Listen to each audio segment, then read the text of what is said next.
Alright, I hate to be that dude, but dude, we gotta talk about this dude right here. I'm talking about Hellboy, because dude, you might be the biggest sellout of all time. I mean, like the ultimate sellout, right? I mean, mythic level sellout. Hellboy is a cosmic defector.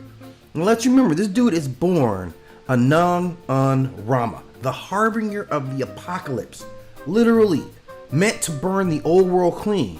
But instead of fulfilling that destiny, he chooses to live among humans, a race that fears and fetishizes him in equal measure. And let me tell you, I like Hellboy in the movies, but in real life, probably not so much. And this dude ultimately trades the crown of damnation for a six-pack, a cigar, and a cat. And I know this all sounds funny on the surface, but underneath this is some real assimilation mythology that's going on in his noodle. He's the outsider who gives up his birthright to fit into a dominant culture, right? And in that sense, this is the ultimate sellout type behavior, man. He is the mythic son of hell, who becomes an agent of the Bureau of Paranormal Research and Defense. So, basically a supernatural cop working for the same system that would have burned him at the stake 400 years prior, right? And we know this. We don't even have to guess this. And I'm just gonna be right up front and say it. The Who is not a good look, man. The girl that you gave up your whole kingdom for, this is the girl. That's not a good look, man. And I'm not even gonna go into the conversations about why that's not a good look. But that's an old story. That's an old trap, and you fell right into it.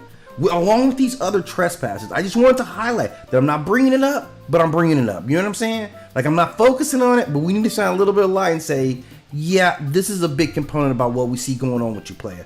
We really, really need to bring that up when we talk about your role as a sellout and why this is a major component for that. But I digress.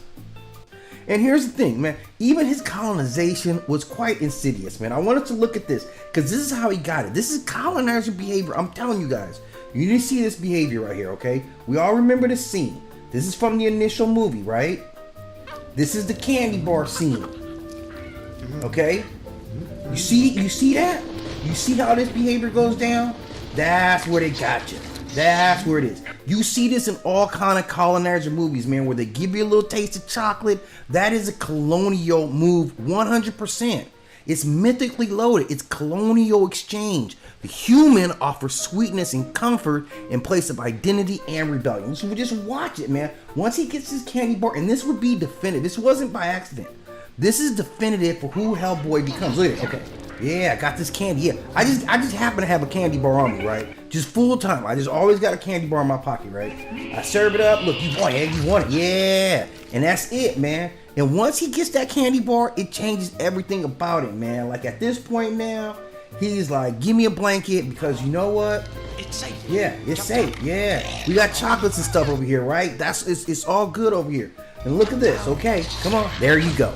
Gotcha. Gotcha, bitch. Gotcha. You're done, right? That is the oldest and most successful trick in the book. Like when you want to get somebody to break them away from their culture, that's exactly how you do it. This is a symbol. This candy bar becomes a symbol of his domestication. This is like feeding raw power in a treat form. Like you give this ultimate treat to a tiger and you pacify him. And that's what happened with Hellboy. And from that moment on, Hellboy is imprinted with humanity's reward system. Comfort for compliance. So they kind of nursed him. They prepped him for betrayal, like every single part of it. And he sucked it all up, like mindfully he did. And that's the whole thing. I always kind of compare him to Geralt, like the Witcher, right? And because both these guys are killers who hate killing. They're both outsiders who are being used by a world that despises him.